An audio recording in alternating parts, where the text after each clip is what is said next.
counting me out. Moment of truth, counting it down. Underdog story was down for the count. Back on my feet, back with a mic, back on the beat, back with a family, then back in the streets. The game on lock, I stand with a key. Standing my ground, I am planning to flee. Standing my ground, I am planting my feet. Taking a stand, embracing my destiny, shaking his hand. What is going on, everybody? Welcome to the Sunday Night CrossFit Talk. We're here to talk all things CrossFit. But before we get into that, I want to make sure I wish everybody a happy holidays this week. Jamie and I separately spent today celebrating the holidays with our families. I know Carolyn is now in the States, in California, so she's doing some celebrating of her own. And we wish you and all of yours a festive season and in however you celebrate. And we're so glad you could join us tonight. Yeah. So before we get into the CrossFit stuff, and there is a lot. Big week.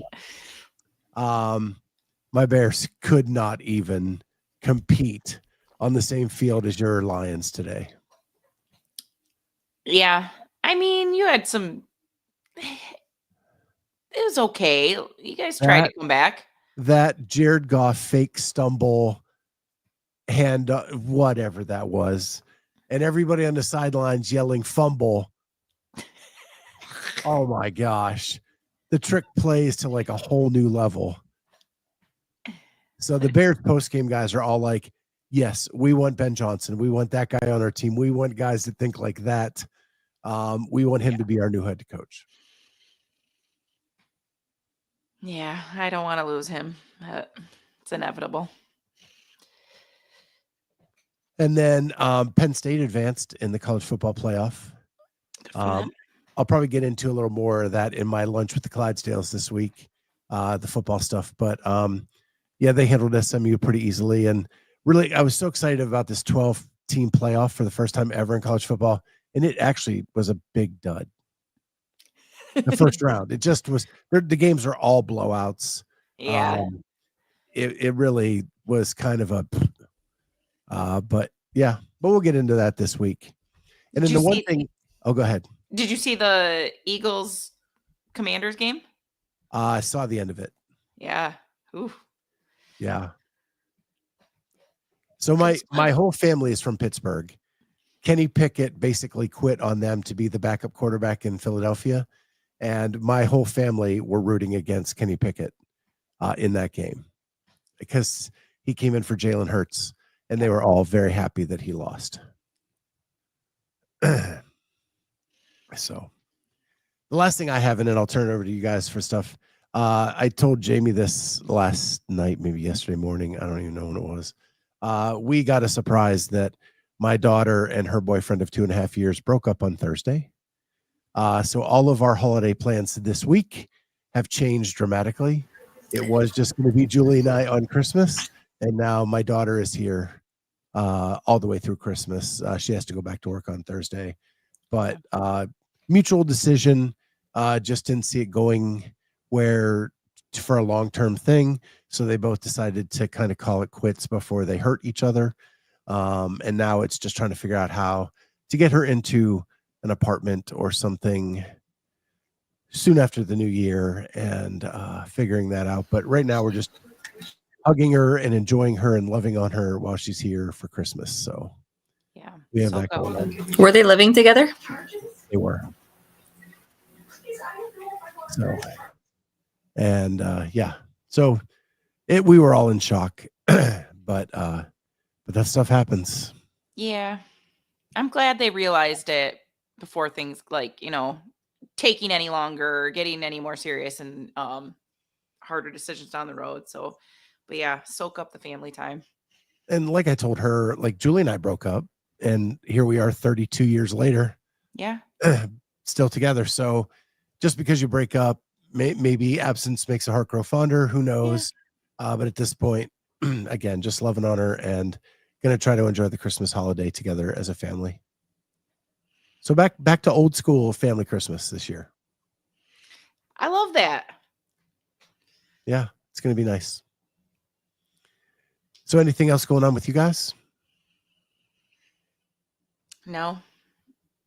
I got all my rigging stuff this week. So hopefully next weekend we start doing that. But yeah, that shipment came in on Thursday.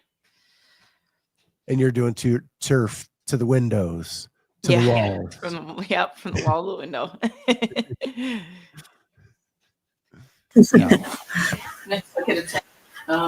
For me, it's just getting on Lex's routine and going to bed early, getting up early, walking the doodles, spending time with her family, and taking advantage of my 2 weeks off from work.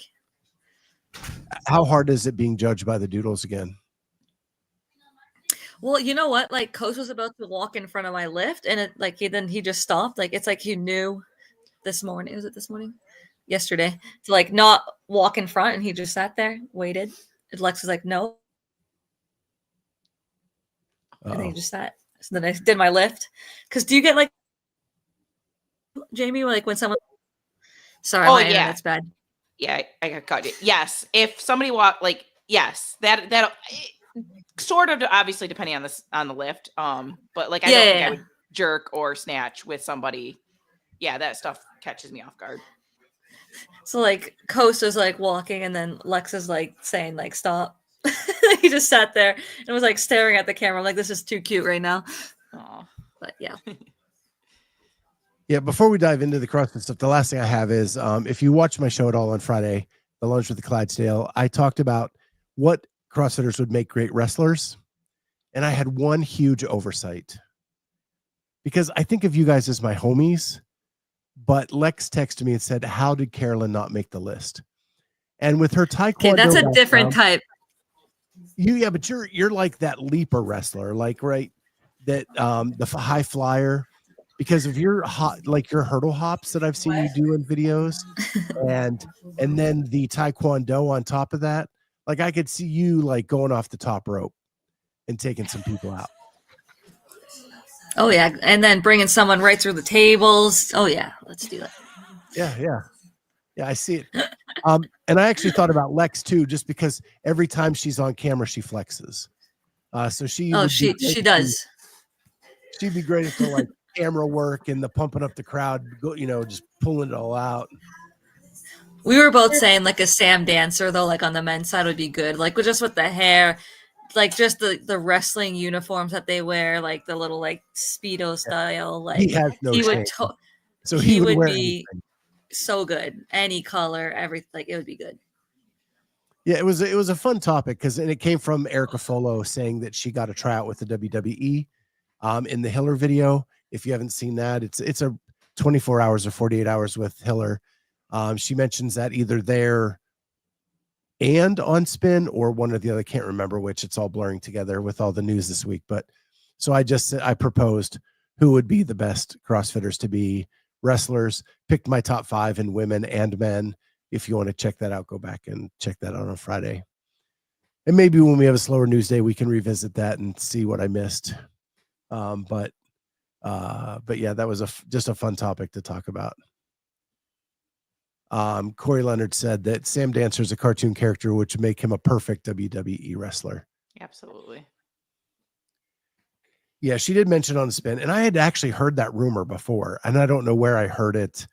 But it's floating around. It was floating around there for a while before she mentioned it last week.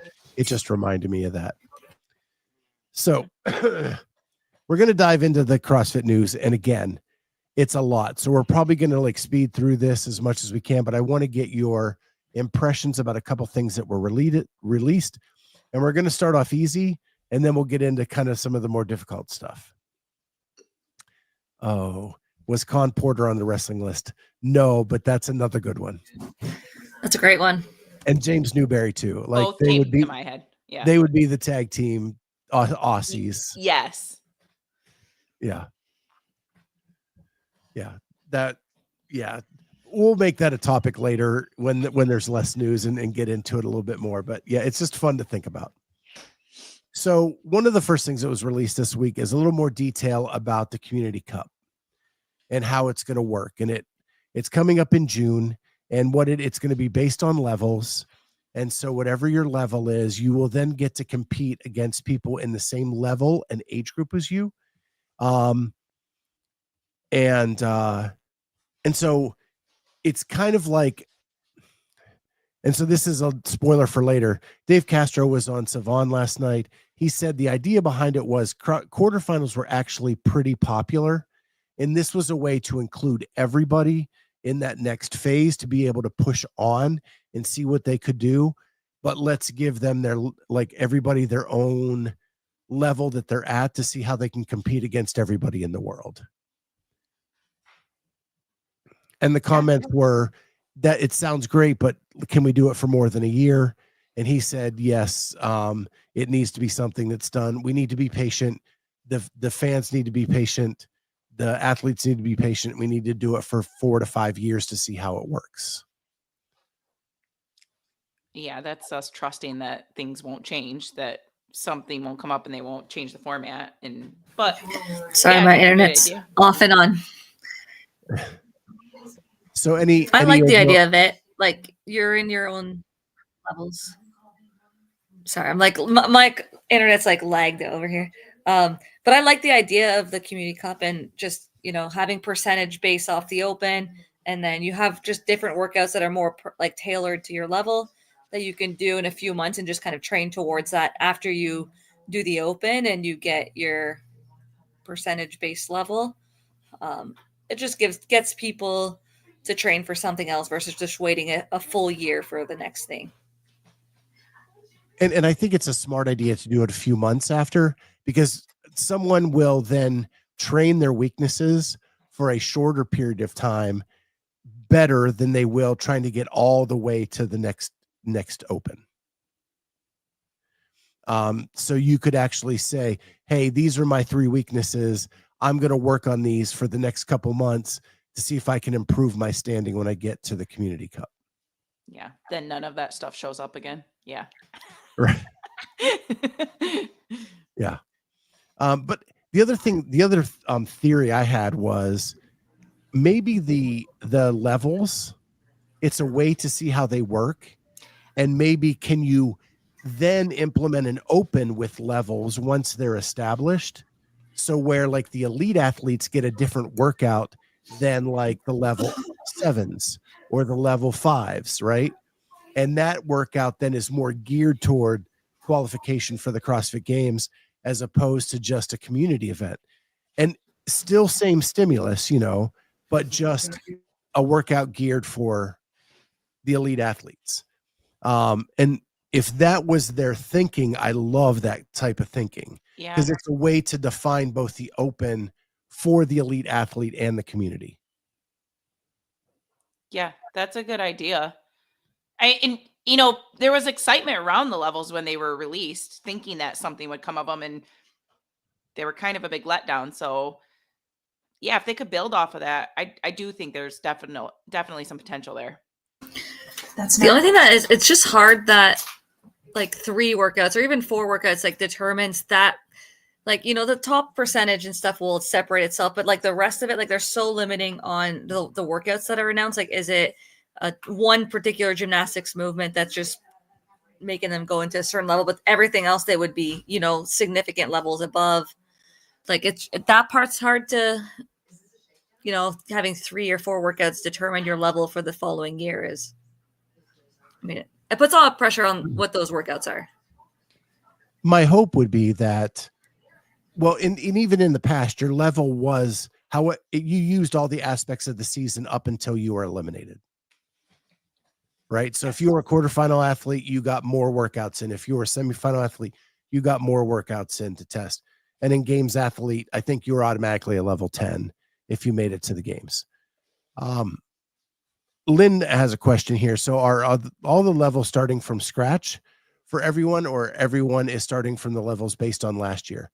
So I think the way it's working this year is all of the open will be a fresh start anew.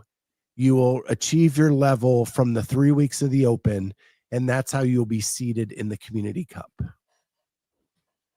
And then if they use the community cup to then define the levels a little bit more, then I could see like, okay, now we're moving into like something that's standardized over a course of time. Yeah.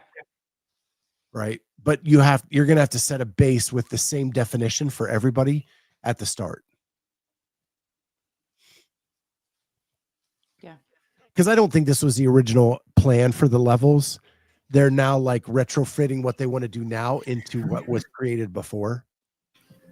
I almost wish that the levels were based off of benchmark workouts that the community has to do.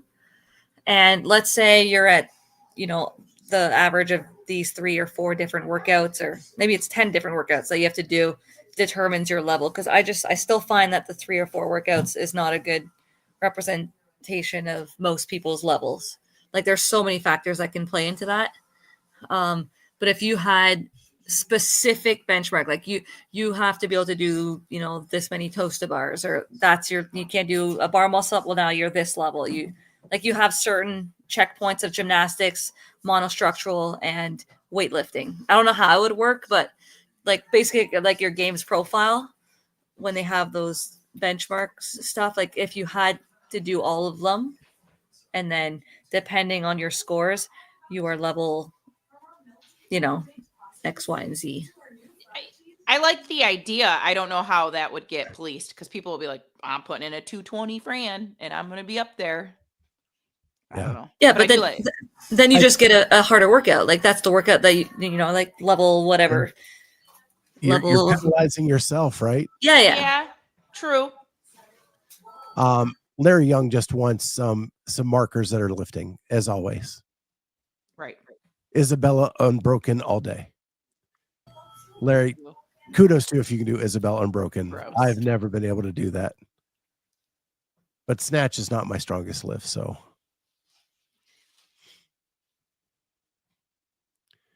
Lynn says, if we do 150 burpees this year again, I'm never going to move out of my level. Well, sounds like you need to do burpees for the next year, Lynn. Yeah. Lynn's tall though, right? If I remember correctly,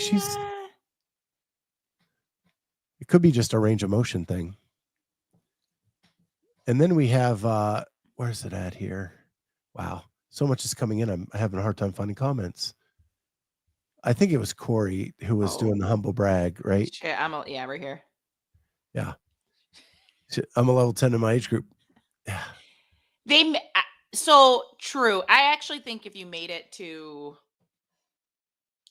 the semis, whether it was age group or in-person semis for individuals, you are automatically a 10. So maybe they need to rethink what gets a 10, like what gets a 10 and what's a 9, and kind of break that down a little bit more.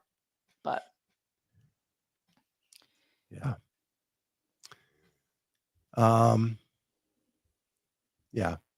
So there's that. That announcement was made earlier in the week. I think we'll get into that later. So then the other big announcement was that the Safety Council, the Safety Advisory Board was announced.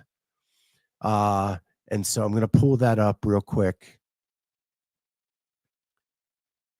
And here we go. So here are the members of the Safety Advisory Board. Some of them, 2 of them, everybody knows. So I'm going to go through them, and I just want to get your thoughts and ideas about this group. So Robert O, MD, MPH, I believe he was in the Army.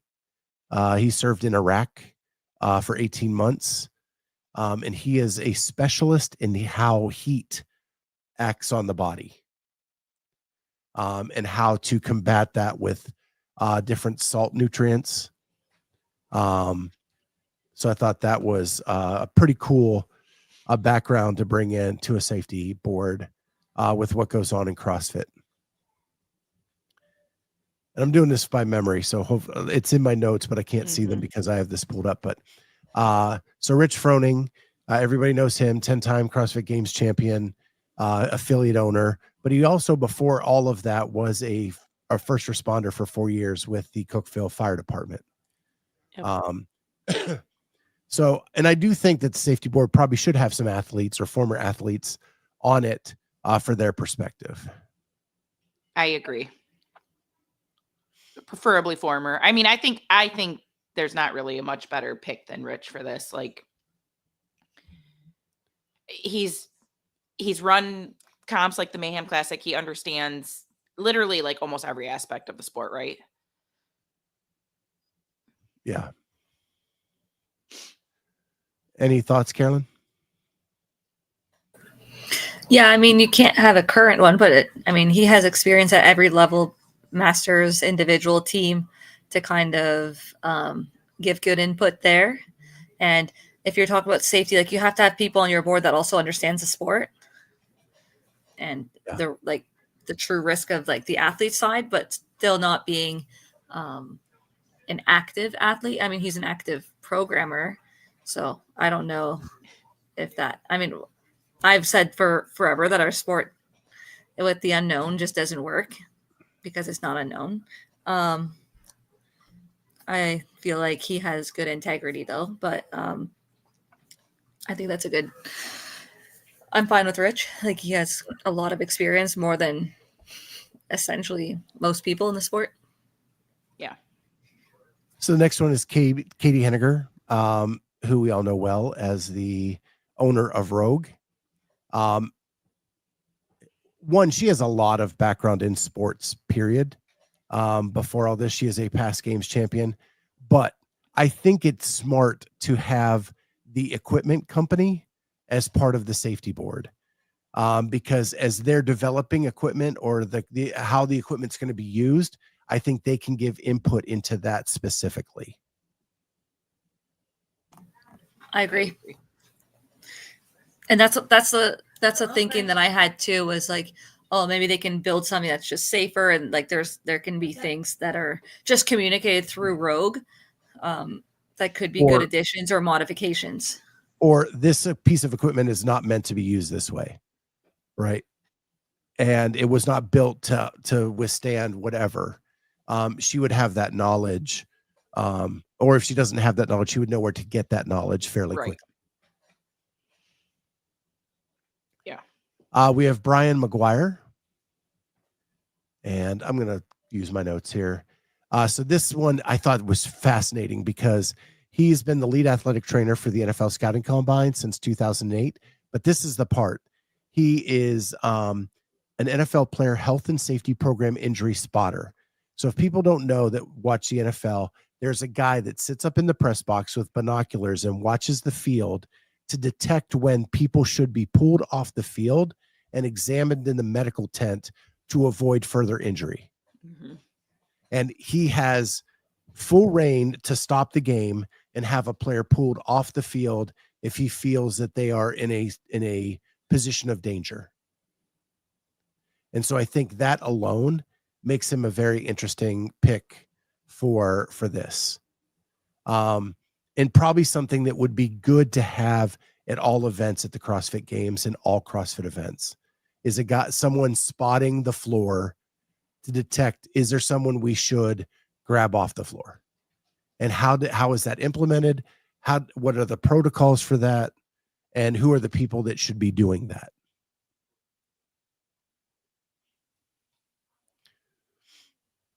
The next one is Allison Brager. Brager. And she has a lot of background. She's actually working with NASA to become an astronaut.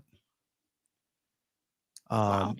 But one of her, she has completed advanced training in austere medicine. And I had to look that up. And that is doing medicine in very difficult locations where things aren't optimal. Yeah. And you may not necessarily have the equipment or the resources that you would at like a hospital or something like that. And then under the leadership of current and former Special Forces personnel, she learned water search and rescue and high angle ropes and rescue holding certifications in advanced scuba and advanced wilderness life support. I like this one. That's someone that should be on the safety board. Yeah. Great pick. The next one is Manny Cruz. Manuel Cruz. And he specializes again in ropes rescue, but also high water and flood rescue. So that's something that he specializes in. And he's also the trauma and rescue unit of the Border Patrol. So that as well. Then Michael Cohen is the next one, and he is the CEO of the USA Masters Weightlifting. And he is, I think they're just bringing him in for his Olympic lifting knowledge and where and when you should use that in competition. He doesn't have anything really other than that in his background, but he has coached numerous elite athletes at the highest levels in the world in Olympic lifting at all age groups. I wonder what he would think of like the way that we do our lifts, like in CrossFit. Like, let's say you get 2 or 3 attempts and you've been waiting around for 15, 20 minutes. Like that would never fly in the sport of weightlifting in terms of safety. Sure.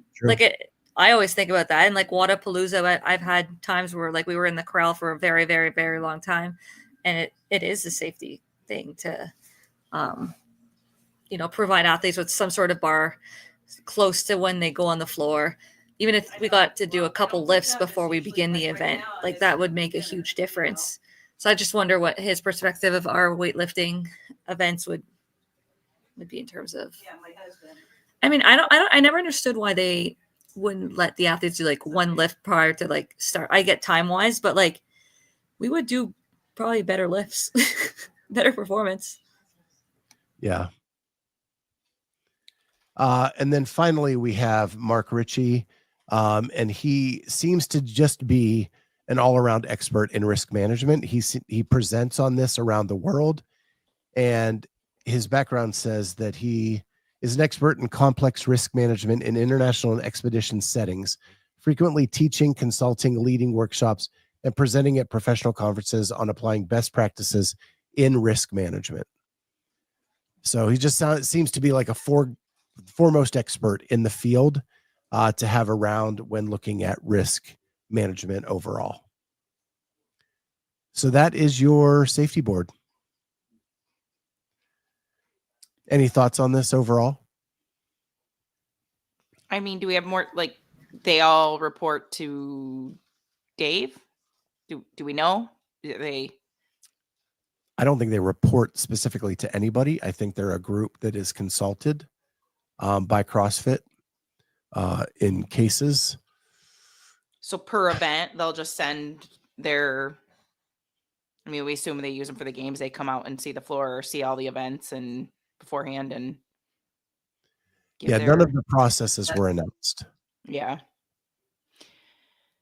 I mean, they had to do something, right? They had to get, I mean, they just were going to have to do something to, I mean, maybe legally they needed to have something like this in place, more oversight with safety. I think like 7:15 the other morning. Yeah, I don't know how they'll use them. Like, let's say for all the semifinals that are going on at the same time, if they'll know the events prior and then advise the semifinal people that are running it, or if they're just going to be for the games itself.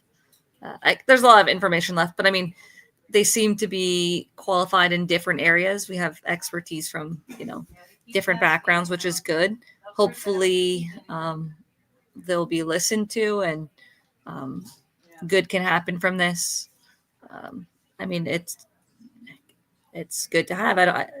I'm happy we have that. If we didn't have anything before, like, I guess we wouldn't know all of that information because nothing was released from the investigation if there was any team prior and this is the new team.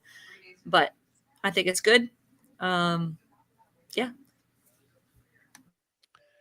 I'm going to answer Corey's question, and I'm going to give my final thought. And he's like, I would think it goes, Dave writes a workout, then it goes to these cats. I think it's bigger than that. I think it's about venue choice. It's about location. Everybody complained about Fort Worth being too hot, right? Yes. That would probably be run through this group as to what is the effect of the heat and how do we have to approach that before we move on. I think it's bigger than just looking at a workout and saying, is this safe? I agree. But like at the end of the day, like we can put all the safety protocols in place.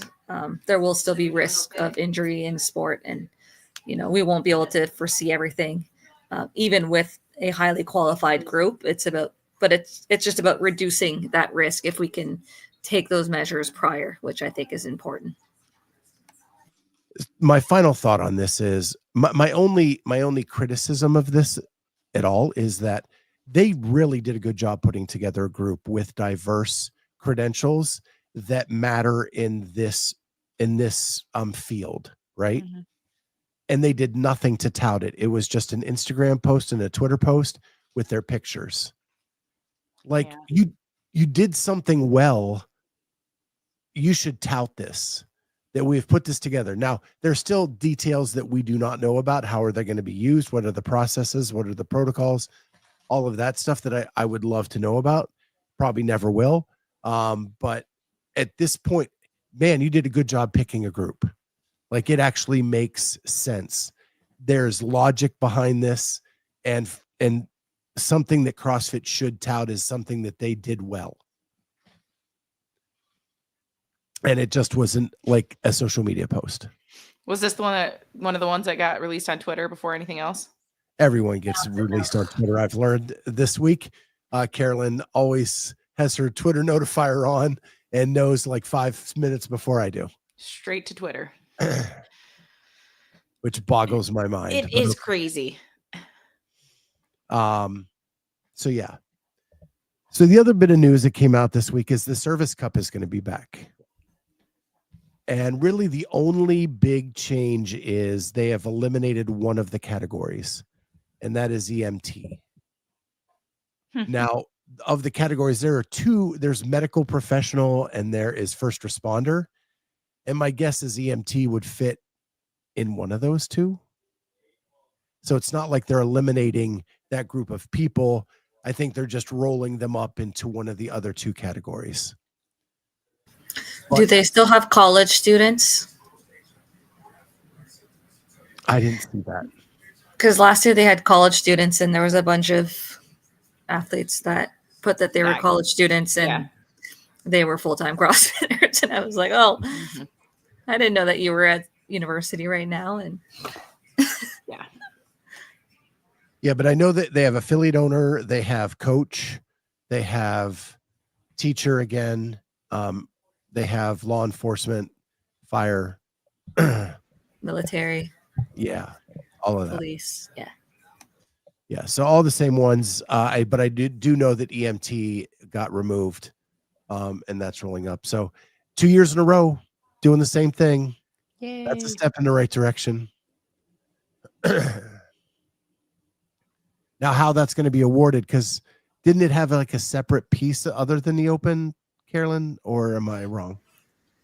No, it was a separate weekend than the Open. I think it was separate from the semifinals and everything. It was just a service cup. Like, you had the service Open, where the Open but it wouldn't mean anything. You had to re-sign up for the service cup. So I'm assuming it might be the same thing, or I feel like they should just use the Open, because not everyone re-signed up for the cup, so it was a much smaller field. Like, my guess, it would make more sense to establish it there. I think they're going to make it part of the Community Cup, because it came out in the same announcement. So that's my guess. But again, those details were not given. Corey's got a decent point here, and this is where my head goes with having a choice like Rich. So if you want to read that. From working construction for many, many years and knowing the effect that safety has had on making it increasingly difficult for people to do their jobs, I hope they can find a balance with this. I totally agree. And I worry sometimes with like PFFAs, like like they came at it like so heavy handed that I worry they are going to take sport away in some sense of the word. Like, and I just hope that someone like Rich can, be like, there's inherent risk and we need to still let athletes compete and vie. And so I get that point. In my experience, but like, I don't think that Go ahead, Carolyn.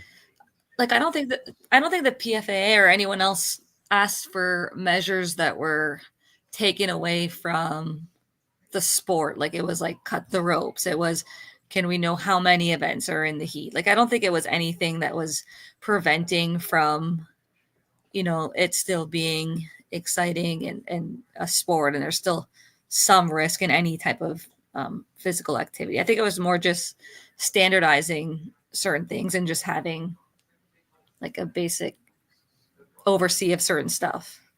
I don't disagree with past. My worry is an overcorrection, if that makes sense.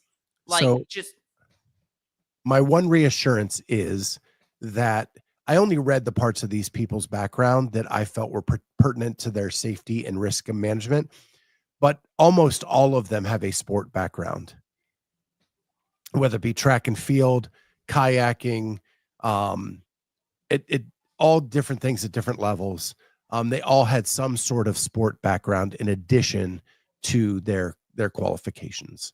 So if they are an athlete who has participated in sport, you would think that they wouldn't overcorrect. But in my experience, the pendulum always swings a little too far one way before it comes back down and settles in the middle.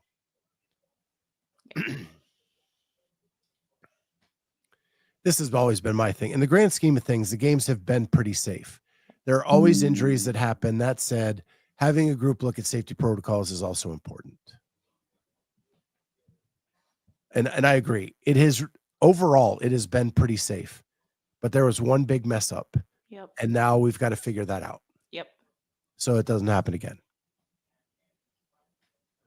So the next thing on our rundown is the AFJ, or the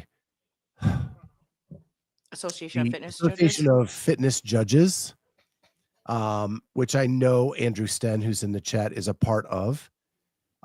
What I wanted to talk about quickly is that they are going to do their first in-person seminar and get judges certified to be part of their group. And that is happening in Miami during Wadapalooza, where you can go for, it's a 6-hour course, maybe.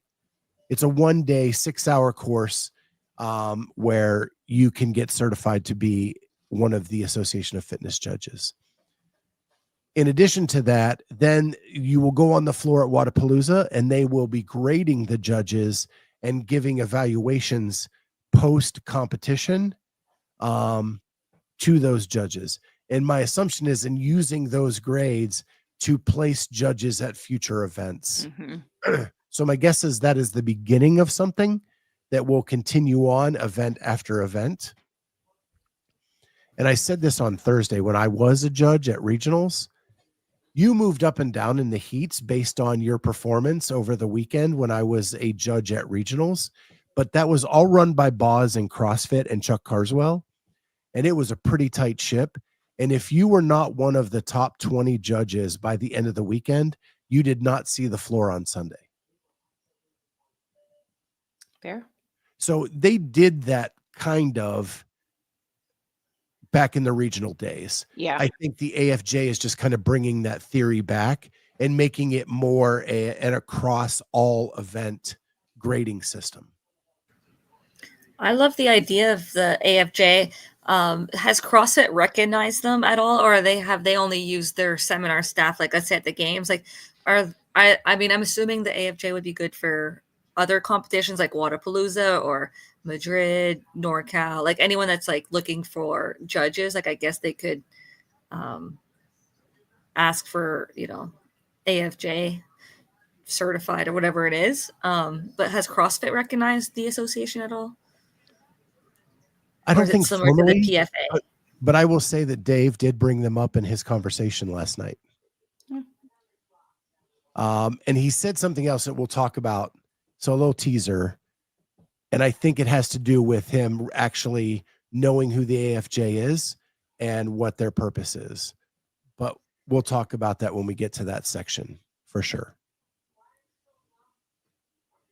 But I think it's a good idea. I think the evaluation process, when they did it at regionals, it was done in a very professional way. And it was really, you were told like how to get better. in addition to hey, this year you're not going to see the floor Sunday, but these are the things you need to work on. And then hopefully we'll see you back next year, and you'll make that stride into the next group. And it was pretty cool because even at that point that you were split into like the top judges and the bot in the top 20, because you had spotters that judged from the sidelines and you had judges on the floor. So it was pretty cool. Next, we're going to talk about, my gosh, there's so much news, and we are flying through all this. The WFP, or the World Fitness Project, has signed 4 athletes, and every time I check, there's a new one. So this is as of 7:30 p.m. Eastern time. They have signed 4 athletes. They include Chandler Smith, Alex Gazan, Brooke Wells, and Pat Vellner.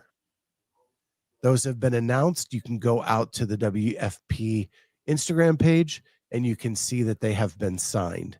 That means that they have been given their pro card for the 2025 season. And then they will have to finish in the top 20 of this season to keep it. In addition to that, it was just announced earlier today that Will Morad will be on Coffee Pods and Wads later this week, I think on the 26th. And hopefully during that interview, he will give much more detail about how the season will work and maybe explain the nuances of the different pieces. I know they put out a thing trying to explain the trials right before the final, and it's still in words didn't seem to make a lot of sense to me. So I'm hoping he goes into a little more detail about that on Thursday's show, because I think I get the rest of it. I think I get the challenger. I think I get the tour dates, that you can earn more points at the tour. You can earn some as a challenger. Yeah. And then, but the trials makes no sense to me at this point. And the trial, what was double? The finals or trials? One of them was double points. The finals. Finals, yeah. Yeah. Yeah. So. Well, we knew Pat would be there. So. Yeah, I'm actually surprised he wasn't was the first. Not a surprise. I'm surprised he wasn't the first announcement. Yeah. And it's been a mix like so far. Like, you know, Chandler and Pat are kind of on the back end of their career, where Alex is at the front end of her career. Brooks maybe in the middle-ish. You know, who knows? But that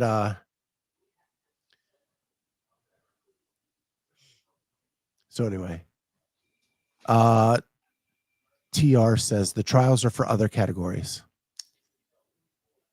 I feel like it's for everyone, or at least to like become a challenger. It actually said it's for everyone, but I don't know what that meant. So, okay, maybe as inside information. So then another announcement was made this week. I think the WFP and CrossFit are at a battle of, now that information is getting released, who can get theirs out first. And it's just like every day stuff is going back and forth, back and forth. So, and this one was a pretty big one. They announced, CrossFit did, and I'm going to share my screen. They announced the locations for the in-person semifinals. And that is on this page. I just have to shut down Mr. Ritchie and go to in-person qualifying events. And here you will see them listed. Mayhem Classic is the first one on the docket in Cookeville, Tennessee. They have announced that all the details of their in-person semi will be on a podcast tomorrow, released by Mayhem. Wadland Fest is in Malaga, Spain. And I went to their website. They don't even have a website up yet for this. And I have not been able to find out any information yet on this. French Throwdown did have some information out. I think they are having a separate qualifier. If I remember right, I'm going to look. Yeah, 3 qualifying WODs for individuals and teams. A change designed to allow optimal participation without compromising the intensity or quality of the event. And the earlier qualification dates perfect for prepping for the CrossFit Open. So they're going to be before the Open. And those will be run from February 12th through the 23rd.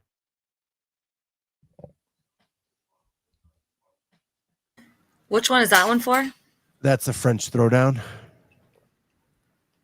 Their qualifiers are before the Open. Yeah. 3 workouts That's weird. prior to the Open. It is weird. I just wanted to see how they were all doing it. So I went out and looked for every one of them to see if they had put up information. So yeah, that's what I got from them. Rebel Renegade Games, nothing out on them yet. They still have last year's website up. Far East Throwdown is like set up, but there's no information there yet. So they look like they're on the cusp of having some information out there, just not quite released yet. Then we have the Syndicate Crown, nothing new up there. It's actually last year's information if you go to their website. The Torium Pro has the most information out there. They are using the 3 weeks of the Open and then a 4th extra week that you have to do through Competition Corner. So you have to do the first 3 weeks through the game site, do all the stuff you would do in the past, video, all of that stuff. Then you have to do a 4th workout through Competition Corner. You have to video that as well and be ready to submit that to Torian for that information. They're also allowing themselves the liberty to give past champions of the Torian Pro an automatic bid, as well as any elite athlete they deem appropriate can be given an automatic bid to the competition. But that's how they are running theirs. And it looks like they're going with a minimum of 30 men and 30 women. And in the qualifier, and even if they do automatic bids, the qualifiers will stay at 30.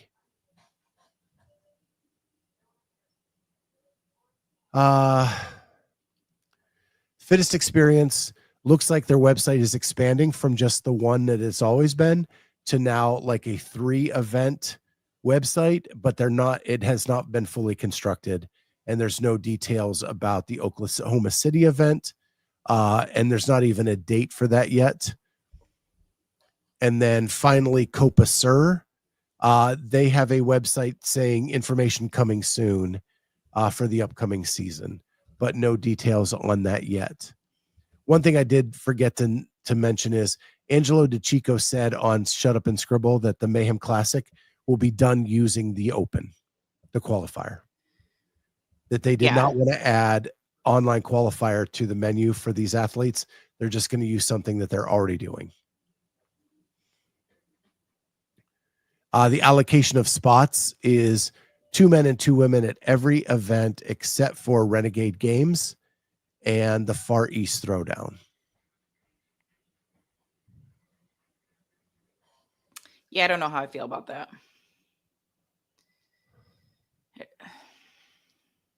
It's weird to me because now that there are no regions and anybody in the world can go to these things, I don't know why one would be different than the other, but okay. Yeah, I almost feel like it needs to be a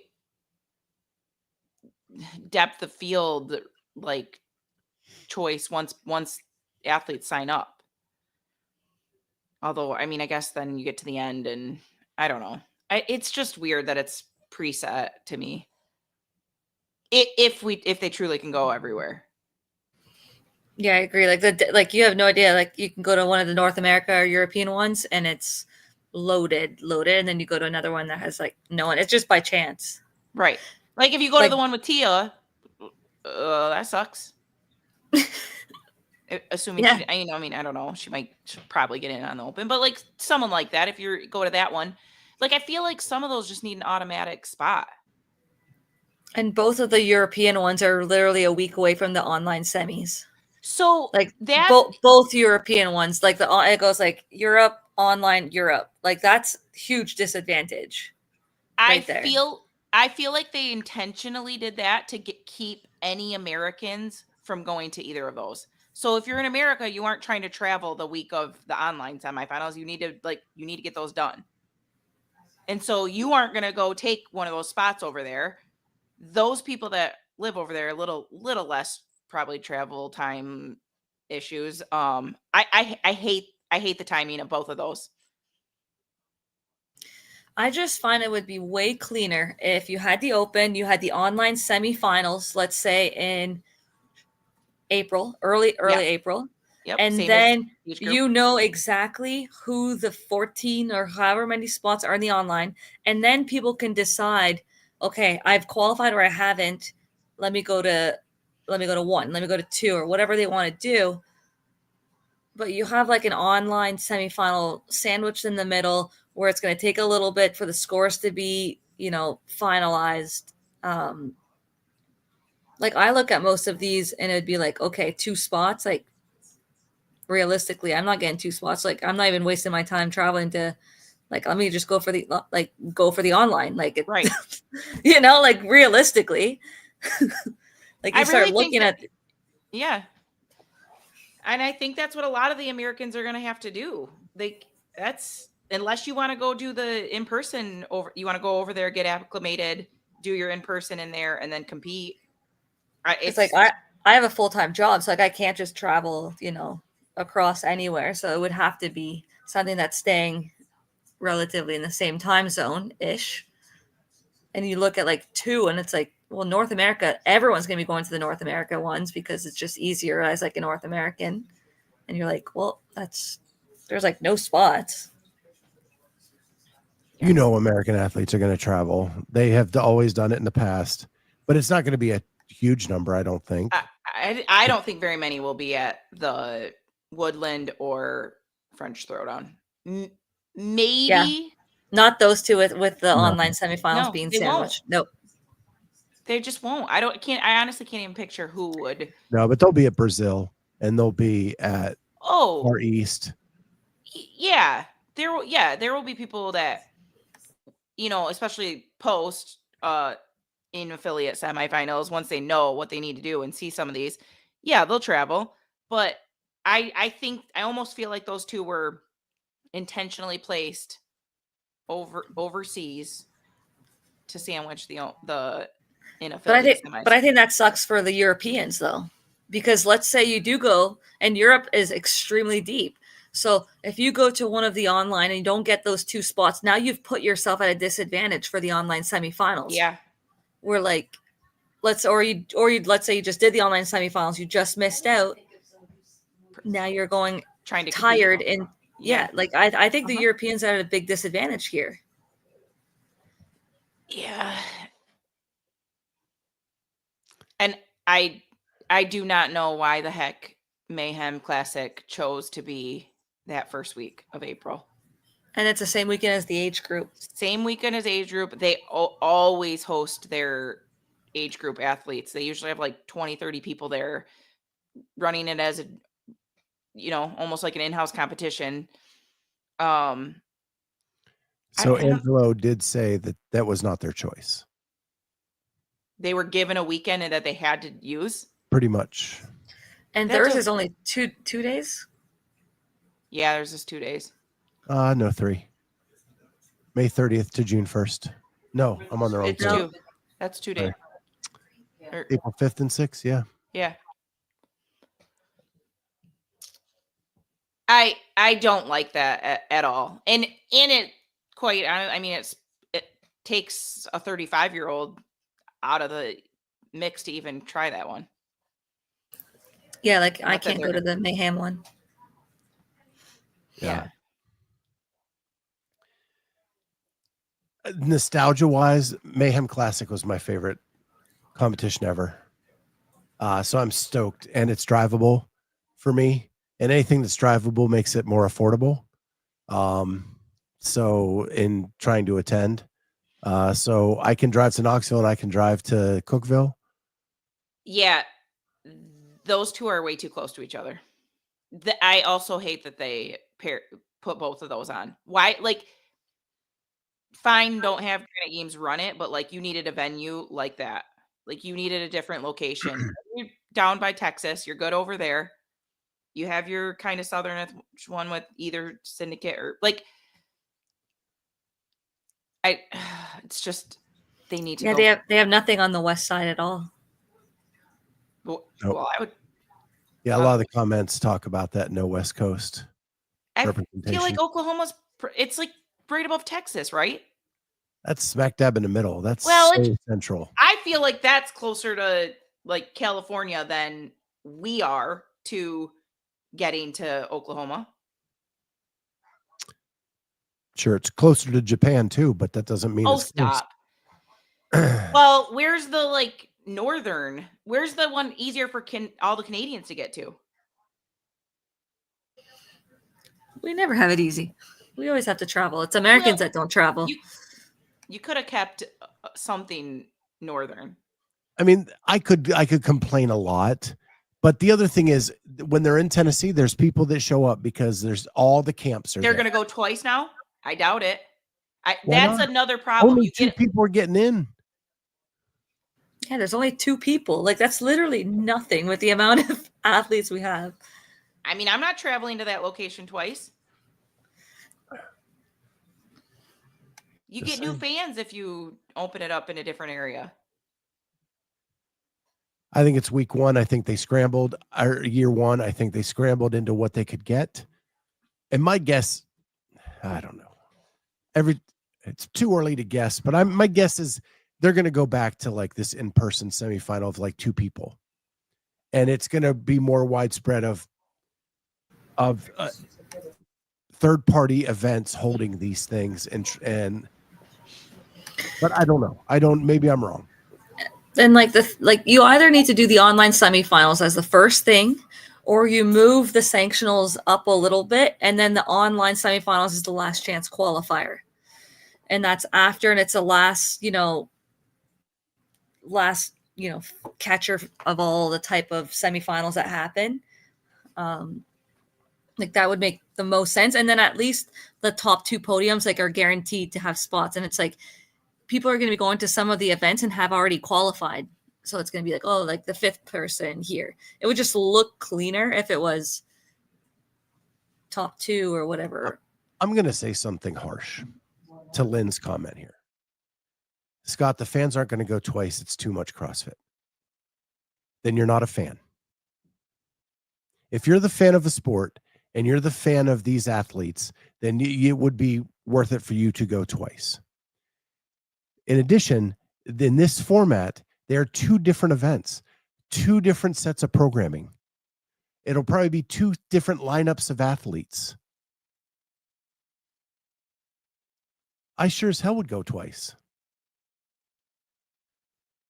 And Knoxville and Cookeville have 2 different vibes for like if you're going to visit the town in addition to that. That's just my opinion. Like if you're a fan that wants it just one way and only want to go to one thing, then we're not really fans. And then we're trying to build a sport on top of something that it can't support it. I don't disagree, but you're essentially asking that local population to all just drive in and go to that comp. And so the people in Detroit get bored with going to watch a football game every week? no, because we've talked about that. I mean, I don't know. It's just that's completely different with the short game time. As opposed to going in, would they go?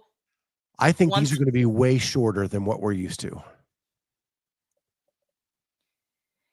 It's too expensive. Like I wouldn't, as much as I'd like to go watch both of these events and leave, I can't go watch 2 events for accommodation, flight, tickets. Like that's just too much. At least you'd get a huge local pool if it was one, and then you go in a whole different area, what Colorado, whatever, wherever they chose. You get a different group of locals, and you grow in that You're asking the exact same group to go back twice, essentially.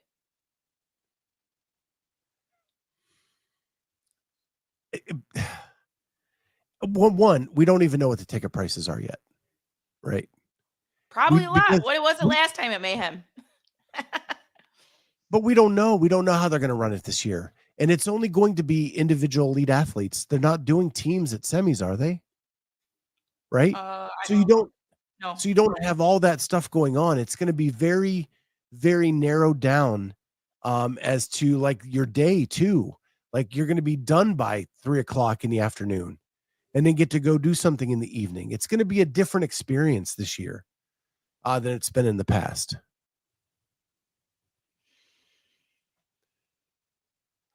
Hey, yeah, you might have more time to go spend even more money. I don't know. Like these organizations stepped up to run these competitions, and that's what they had to go with.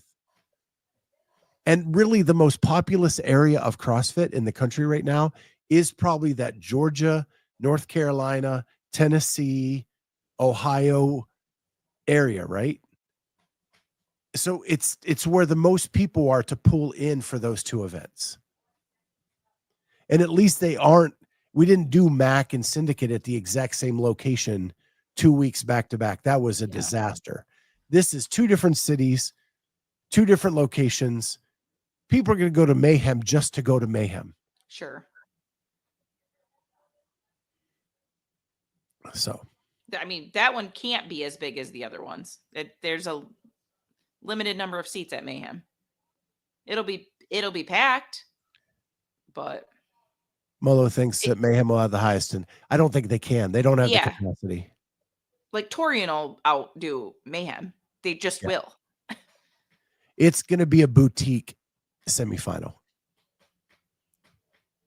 And that's another thing. It's going to be completely different than Knoxville, right? Knoxville is going to be your traditional bigger arena. People are going to flood in there. And then like if you go to Mayhem, you're looking for that boutique experience where you're going to be right in a small area with all the athletes, with all the spectators, with all the vendors. It'll be like Crash. Yeah. Probably, no dig on Crash, but a little bit bigger. Yeah. But like that kind of like more intimate, closer to the athletes type feel. Yeah. So again, I think it's 2 different offerings, even though they're both in the same state. But I digress. We're going to get back into this. Because, man, we're already over an hour. Dave Castro appeared on Savan last night, making his first public appearance, answering questions since the CrossFit Games. I tuned in last night. I was really tired when I watched this. I tried to take as many good notes as I could. I wrote them down, but I watched it till 2:00 in the morning. Yeah, all for you guys, man. Also, I know what's going on. Did good. I will say that when asked questions about the 2024 games specifically, he declined to comment on many of them. And I think rightfully so for legal reasons on some of them. And then for other reasons, when he was asked about his personal journey through all of this, he wanted to keep that private. Because it does seem like it has been a journey through this in dealing with all of this. And but he wanted to keep that private between him and his family. When he got into the 2025 season, he said the qualification will work wherever you qualify for the games first. That will be where your qualification comes from. If you attend any event after that, then it'll be like you're crossed off the list and it's the next person after you that gets the nod. You can still win the event, win prize money if it's there, do those kinds of things. But just like at the sanctional time, if first and second have already had their qualification, third gets the nod. But it is based on wherever you earn it first. He then said there would be a new procedure included with online semifinals to get the final results out faster. And he was speaking in reference to the online judging and all of that. So I'm anxious to know, this is where I think, can the AFJ play a role? Because he did acknowledge them in this interview, all but briefly, but he did acknowledge them.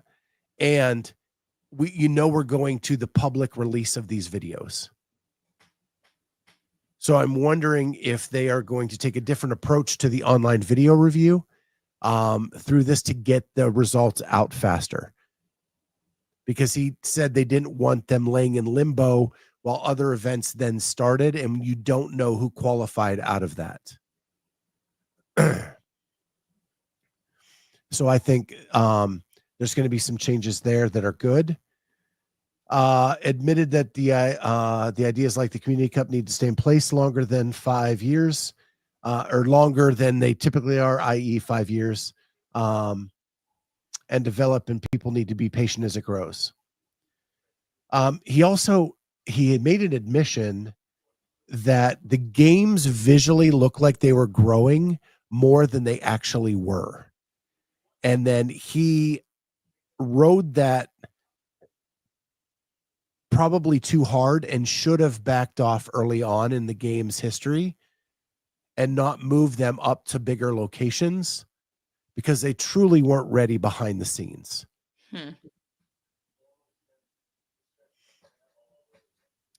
He said this year he has reached out to athletes Dallin Pepper, Colton Mertens, Paige Powers, and Saxon Panchek to get feedback on how like the online semifinal should run, how the judging should go, how the video review should go, things like that. He said that specifically Dallin and Saxon were laser focused with ideas and thoughts, but he got good feedback from the others as well.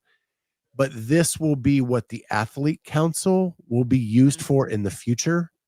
This year, he just grabbed them. He also invited Danielle Brandon and Brooke Wells, but because of the last minute nature, they weren't able to attend.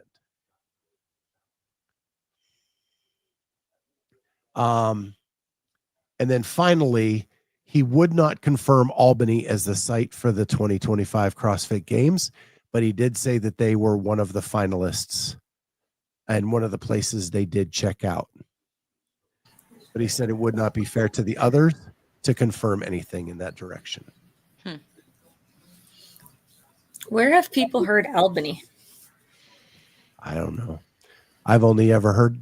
I was shocked when JR said it on Shut Up and Scribble on Thursday or Friday, whenever that was. And I texted you guys immediately and said, did he just say the games were going to be in Albany?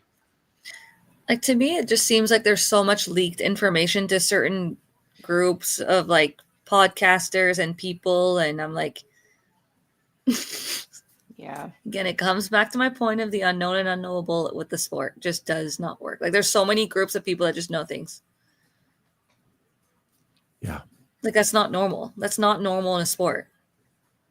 Whether it's locations, workouts, how things are going to be working video-wise. Like, you can prepare for, that information. Like, it's just, there's so much unknown that is just not even. It's you need to be in the know, like, of things. I don't think they get it from Twitter because Carolyn's on there. She would have gotten it. Well, I think there are pockets of Twitter that have all the rumors, and then I think people answer them.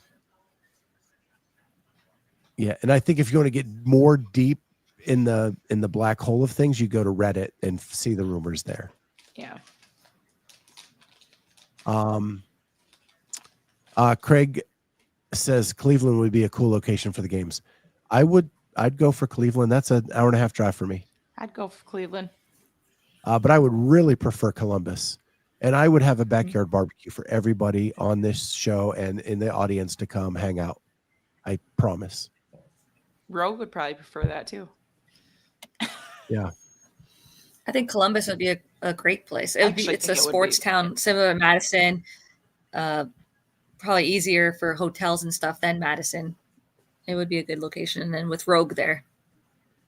Well, it's a convention capital, right? It's not as big as Indianapolis for that, but it's getting there. And they have a lot of venues. We have 2 soccer stadiums. We have a baseball stadium. We have a hockey arena. We have a huge college football stadium.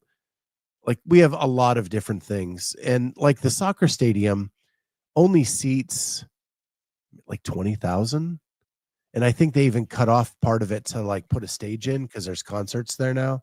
So it might even be less than that now. But it's a really nice, and they don't even use it for soccer anymore because the new one got built downtown. Yeah, it's great. We have so many venues here. So many venues.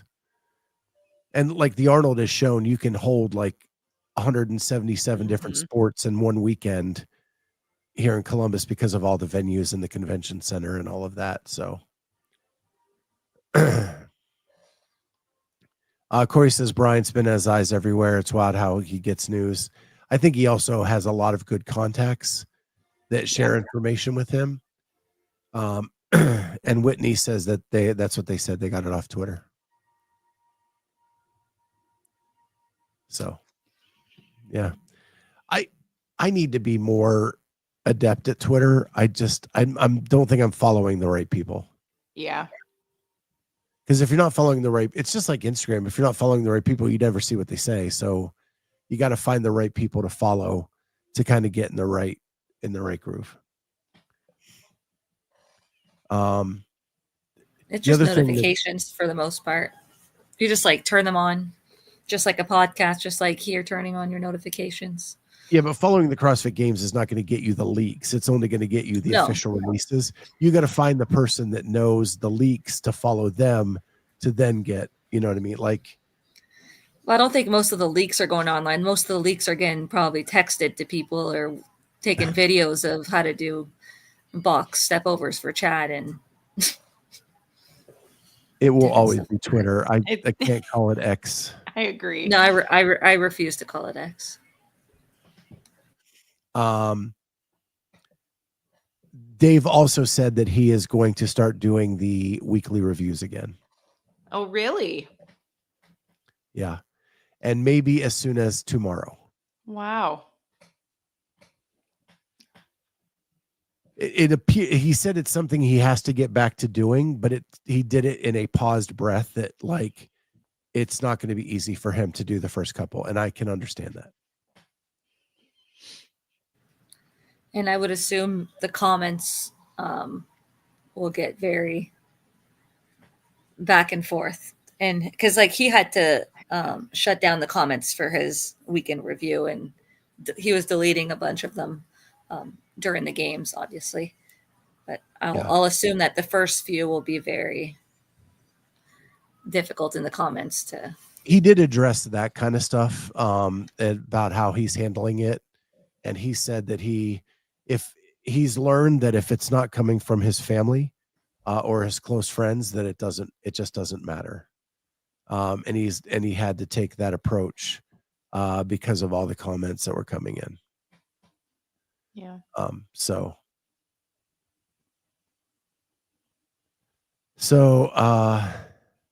yeah, Whitney said that interview was hard for him, but it was great and was good to see him back. Yeah, it did look very hard for him, I will say. And Sevon kept pushing, kept asking the questions that everybody once asked.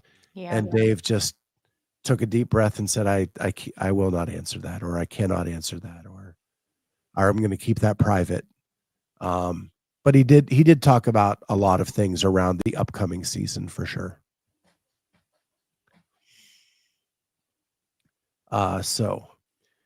Just last couple things, and then we'll hit Carolyn's thing real quick and get your feedback.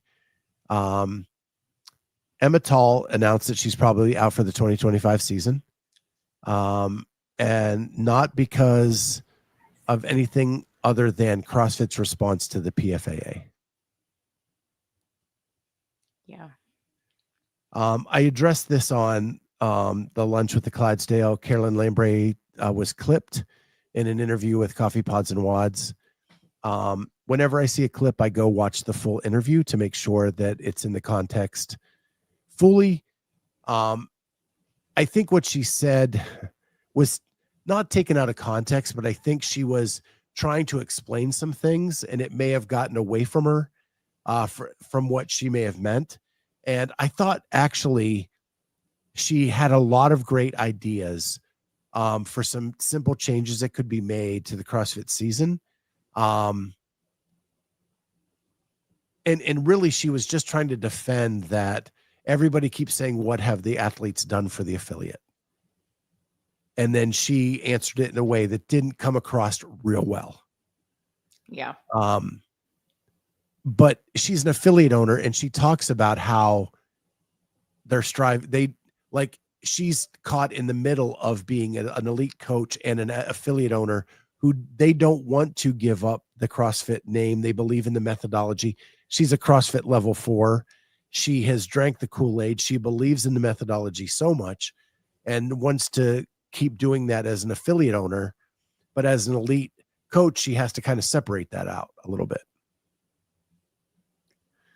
So, I just, if you have any thoughts on that, I think you should go watch the full interview because I think it comes across better as in the full interview than it did in the clip. And I've known Carolyn a long time. And I think she's a good-hearted person. And she's trying, most people that left the games last year are not talking, and she is. And I think that she's trying to explain things in ways for people to understand. And sometimes her tongue gets tied. And she doesn't need me to defend her. She can speak for herself. But I just implore you to watch the entire interview, not just the clip. So last question, and this has been on our minds for a couple weeks. Carolyn brought this up a few weeks ago when we were talking about High Rocks.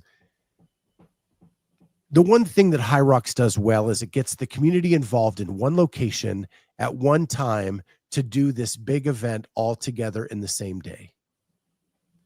How can we as CrossFit design an event that travels from town to town and allows the community to come together on one day and do an event? And so I'm going to throw it to Carolyn because this is her idea. I have some thoughts of my own, but I'll let Jamie and Carolyn talk first. I don't even have a specific workout or anything. I forgot to think about it this week, but I just think that the High Rocks has a great model of something that's being can be repeated anywhere. Obviously the High Rocks is extremely running dependent and very biased to that. It would be cool to have something like that could travel, and it's in the range of maybe 20, something that'd be worth it for people to get to go to. But it could be multiple workouts that are back to back, and it's your total time, but more CrossFit-y, I guess, and easy to judge and accessible, I guess. So we were just trying to think of different workouts that could be done, that you travel and you'd get your top score, and then you can have your world championship of that, but it's a little bit more balanced is the best way to say it.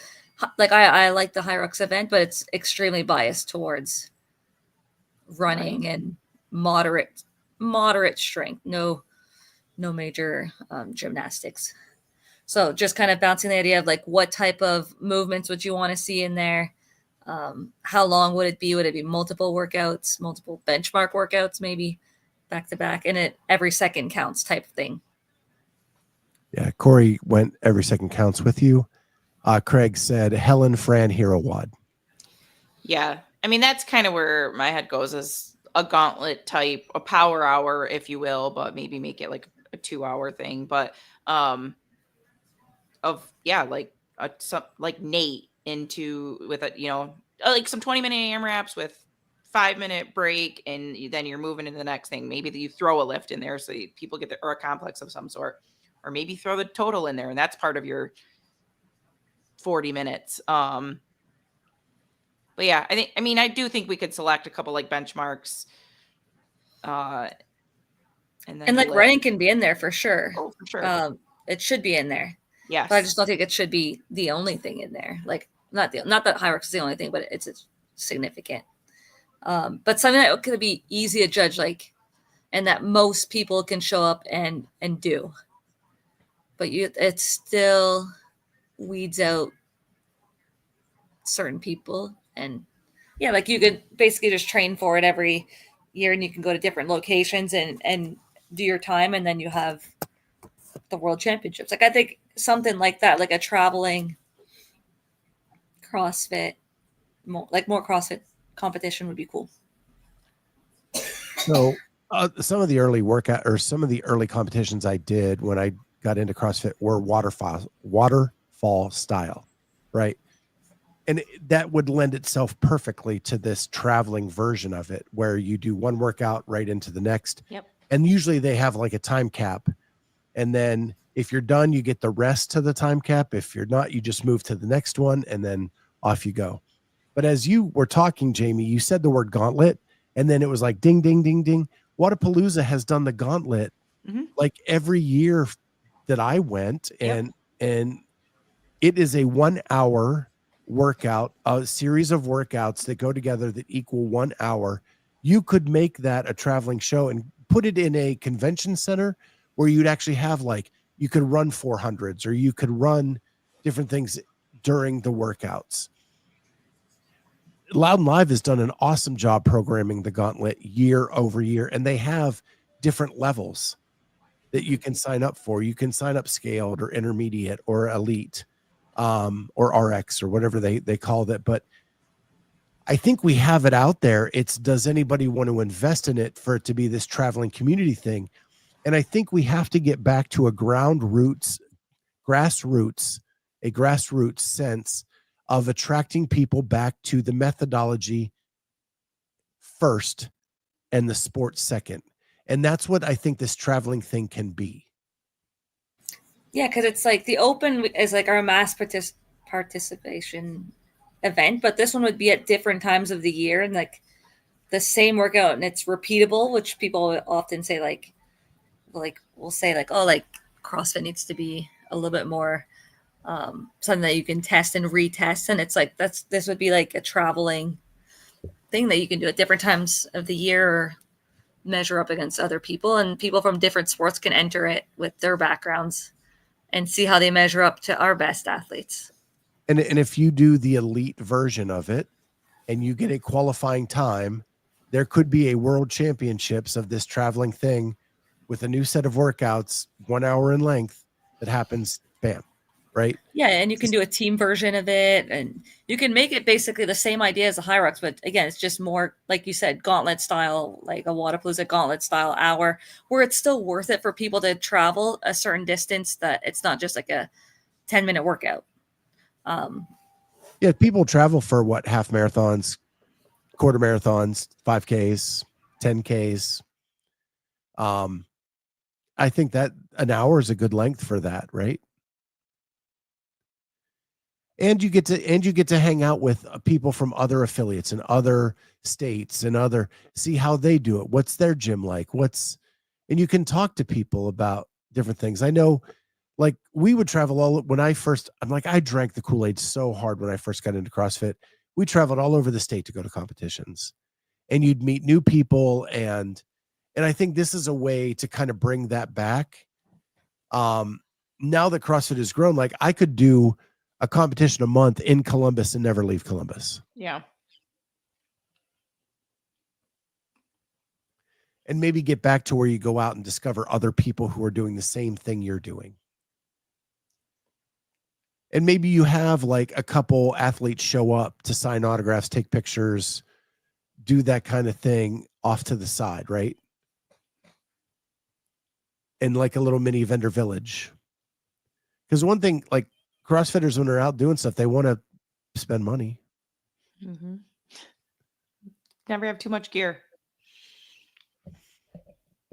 So I think it's a really cool idea, and something that, like, and hell, if once we establish levels, you could do that. Like, Right. hey, I'm a level 3. I want to do the level 3 traveling gauntlet. And you go do that, right? an easy way to kind of bracket you into your different divisions. We'd like 50% of whatever the money from this idea. But yeah, like I feel like thrusters would need to be put in there. Just like Oh yeah. more CrossFit stuff. Like you don't see many. I mean, if you don't want to do it with a barbell for like it bouncing, let's say if it gets dropped, it's maybe it's dumbbells, it's something, but burpees need to be in there, some sort of pull up. But running, yeah. I mean, from what I've seen on videos like High Rocks, you can set up the stations. Station 1 is this workout. You move over to station 2, that's this workout. And you move through the flow. And you can have different ergs in there too, not just like running. You have bike you could do rowers. Sleds. Yeah. I don't know. I'd like to see like maybe like Jackie, but like Jackie Pro. So if you had your levels, it'd be Jackie's more like your entry level. Jackie That Pro, would be level 10s. 8. Yeah, the only thing with those is you need to cap people because if you would 100%. have a mass, but like you'd have to have people going through. Yeah. And it could be like max, I don't know, maybe a max movement at some point at the end. Yeah. 2K biker in between events. Ugh. I'd actually be good at that, but I would not like it after. Yeah. So maybe in the comments this week, put the workouts or ideas that you would have for this CrossFit traveling race. Yeah, we should come up with our ideal Our ideal 90-minute gauntlet that we would write. Yeah. We'll have to do that. All right. So our homework for next week is we all come up with a 1 hour. I'm making mine 90 minutes. Of course you are. All right. I'll think about it. We'll see. So we all come up with 1 hour workout for a gauntlet to travel around the country. Okay. Sounds fun. Okay. I have one question for Jamie. Yep.